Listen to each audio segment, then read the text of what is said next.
So what's going on YouTube?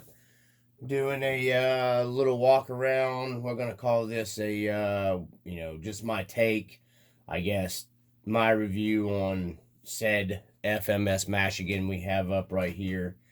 Gonna go over some things with you guys. Some downfalls, or what I think some downfalls, some cool stuff about this Mashigan.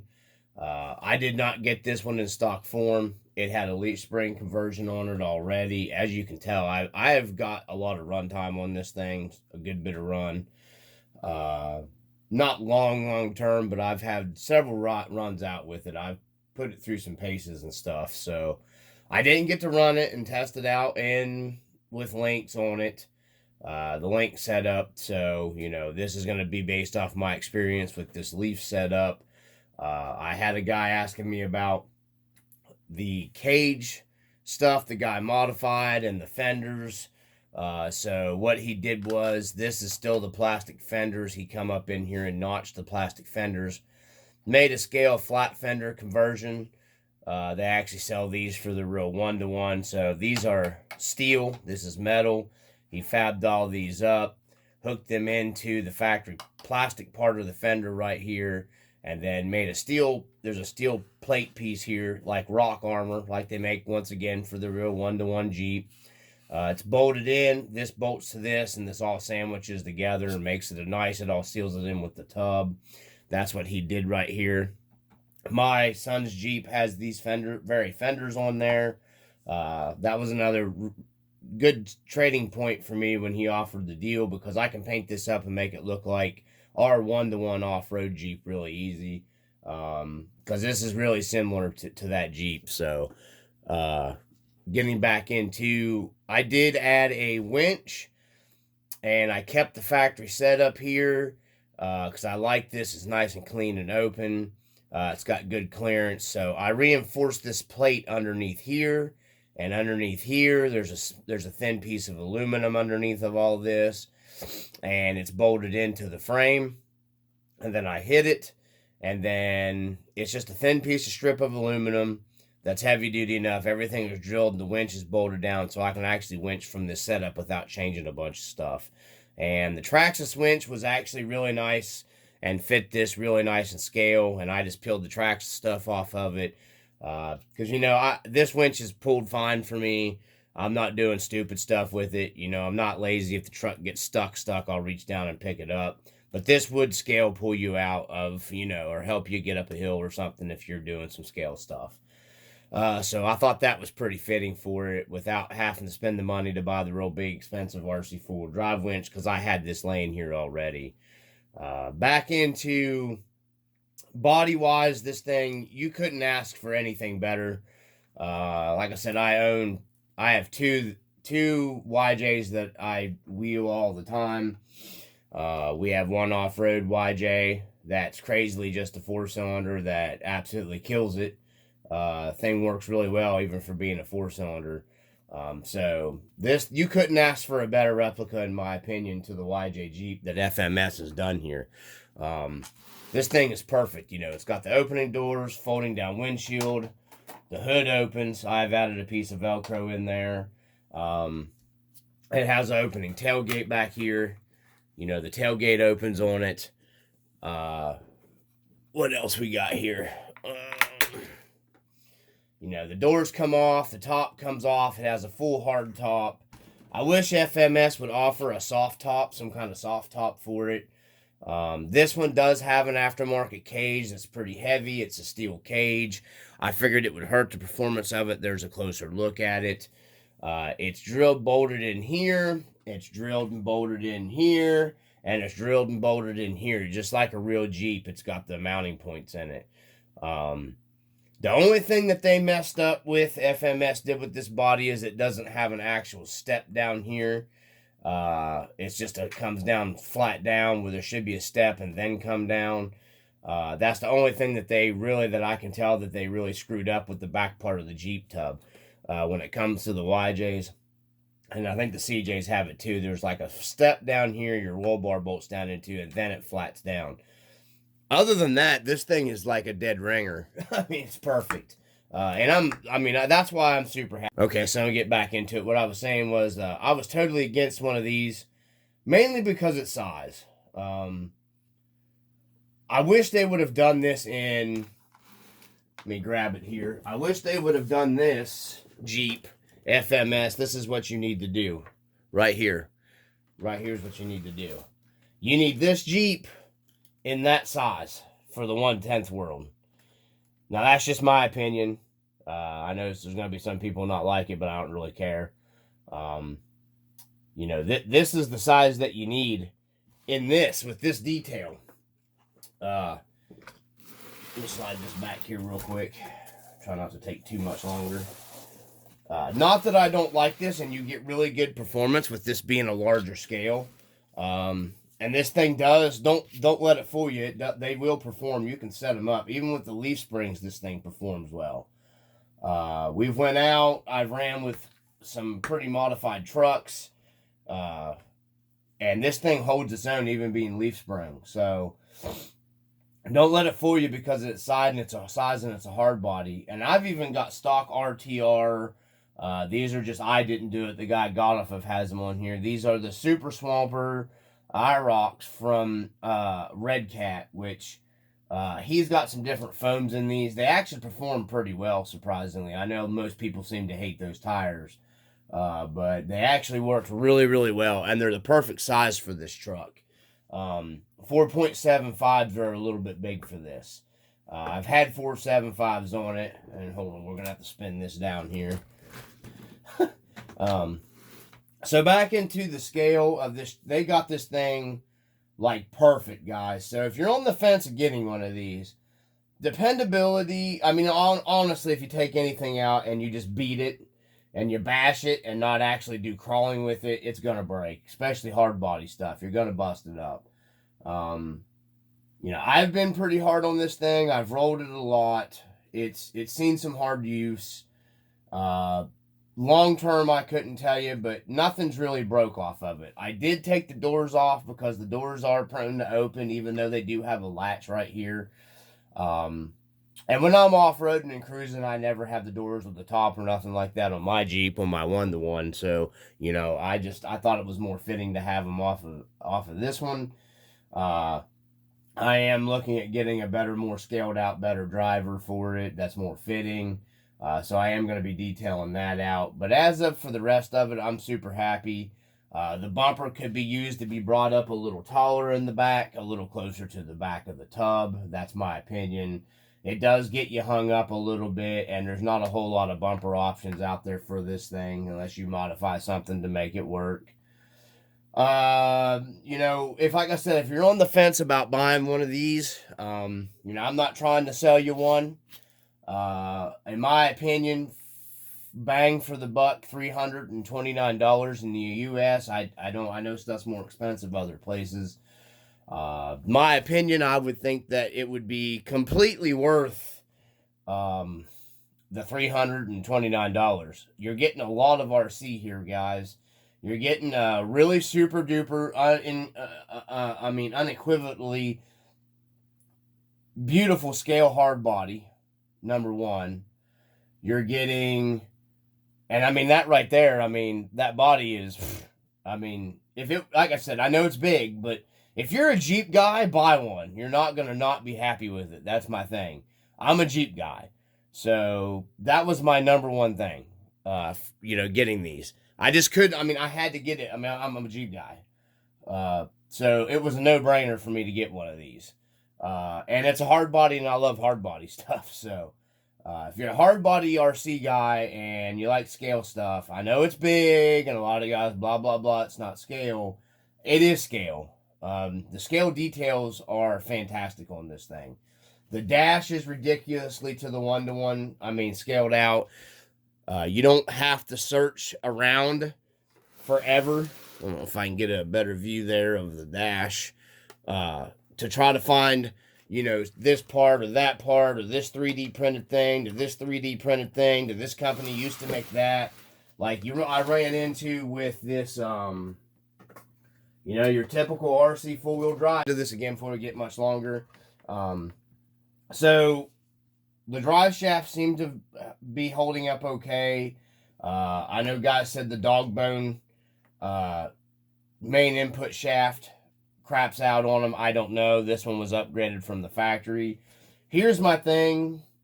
I don't know what the stock electronics are like in this. I know the Tekin system in this thing was absolute trash. It just did not work.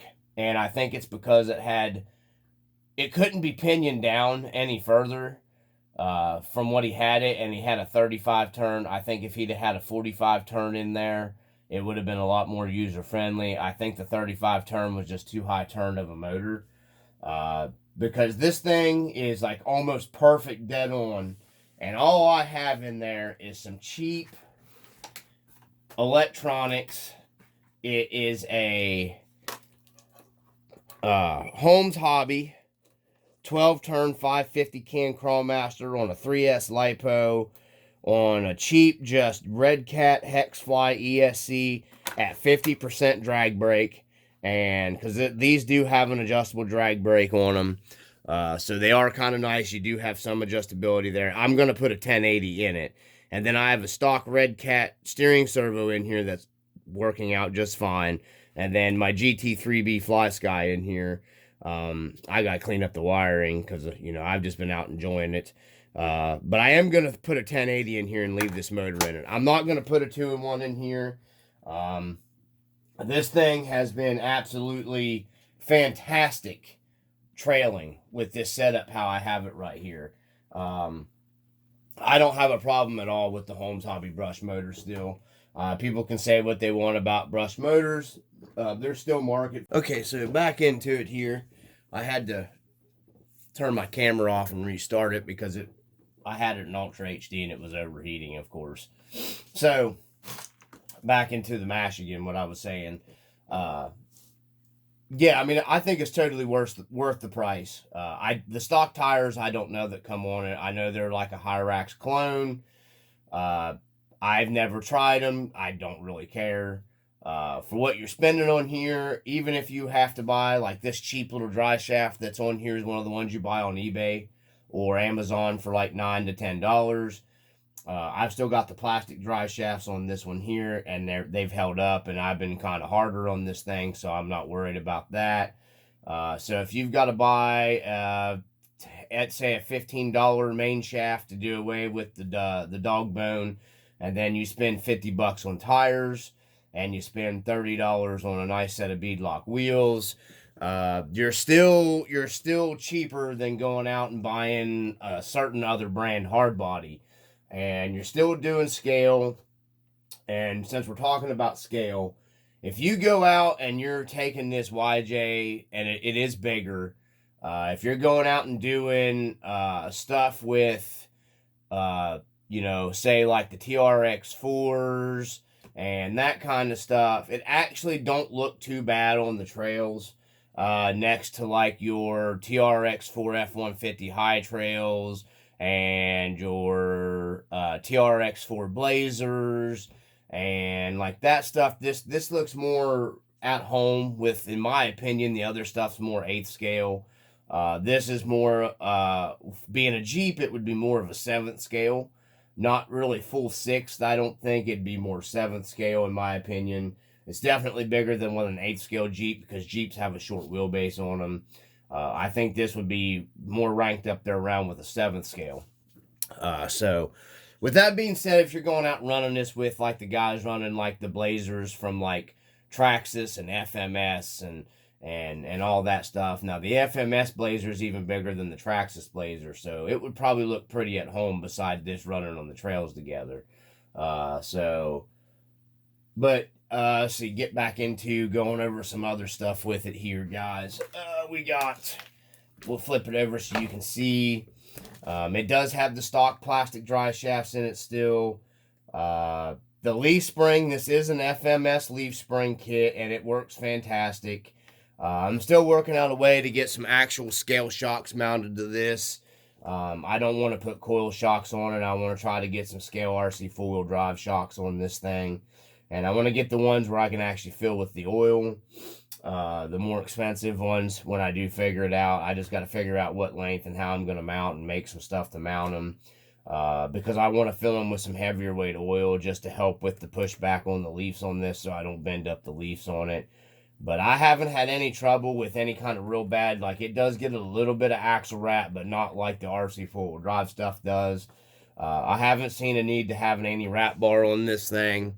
And it's just got the main leaf, and I think this would be the mediums. I think this might be the small helper. I'd have to look in the pack, but they're both the same front to back. And the suspension works super well on this thing. You know, for leafs, it will flex out pretty nicely. I don't think that's catching it on camera very well. Let me pull this out of the way and I'll show you guys. So this is a 3 tire stack in the back here. So, and then we're all flat down on the ground there, basically. So, there you go. That's plenty of travel articulation. This thing, like I said, it works really well. It gets that's in the back. And then I don't know if I'll be able to get it here in the front, but let me see here. So, there it is in the front. It's got, you know, really nice articulation with their leaf spring setups. I'm pretty impressed with that stuff, actually. Perfectly happy with the leaf spring setup on this, trail-wise, you know. And I've done some harder rock trails with this as well, which I'm going to have some videos coming of. We got some new trails we've been cutting in to go play on. That's why I've been working on the FPV stuff, because you can't get up there and film where we've cut these trails in way up on top of the big, huge rock mountains, what I call it. But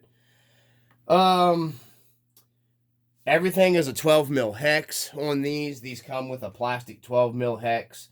I have swapped out to a set of aluminum 2-wheel drive Traxxas because they're a wider hex. I swapped out to a Traxxas 2-wheel drive because they have a wider hex on them, 12 mil. I think they were for a Slash or for a Rustler. I can't remember.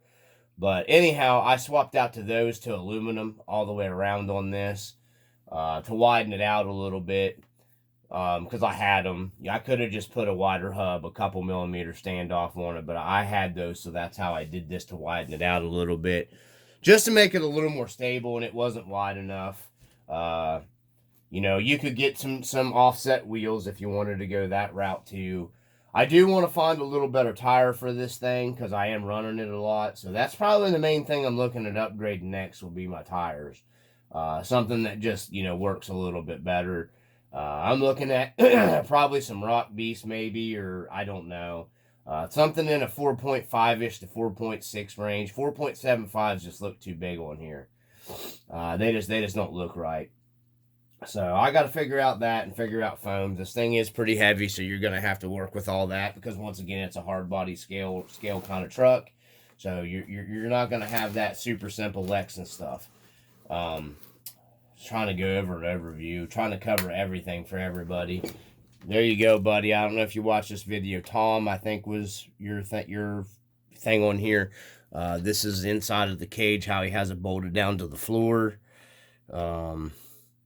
It's actually bolted down just like a real Jeep roll cage would be, mounting points. He did really well. It is heavy steel, though. It is really heavy, and I'm surprised it did not really hurt the performance of this truck. And it did not. This thing performed still fantastic. It didn't make it overly too top heavy. It still side hills really well.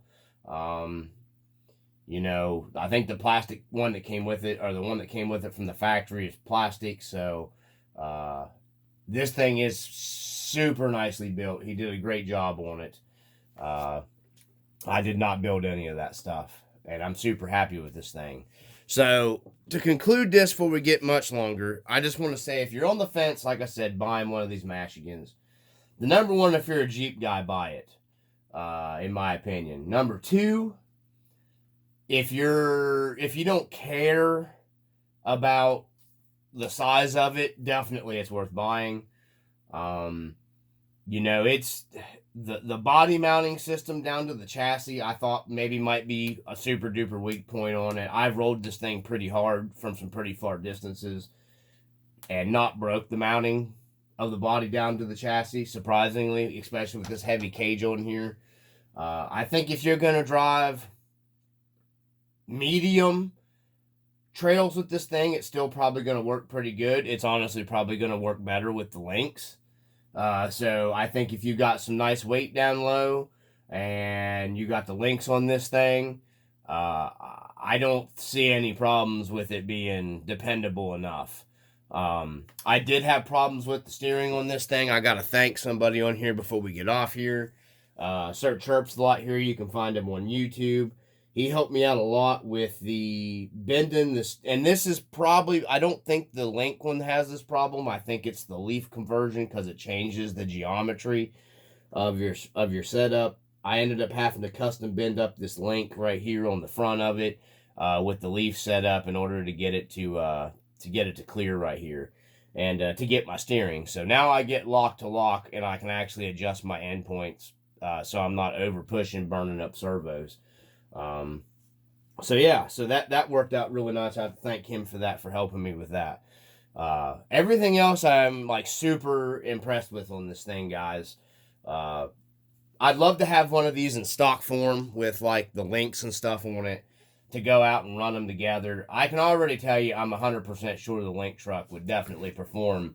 I think anybody that's looking out there, let's say you're going from like a TRX4 or you're going from like, say, you're going from like an Axial or whatever, and you're wanting to get something more scale, I think you would be pretty happy. You know, I know these are leafed from the factory, but if you don't really care about that and you just want performance, I don't think you could go wrong getting one of these in the links, doing a little bit of work to it, and going out and enjoying it. Because let's face it, no matter what manufacturer it is, you're never really going to be super happy with it, and you're going to want to make it your own.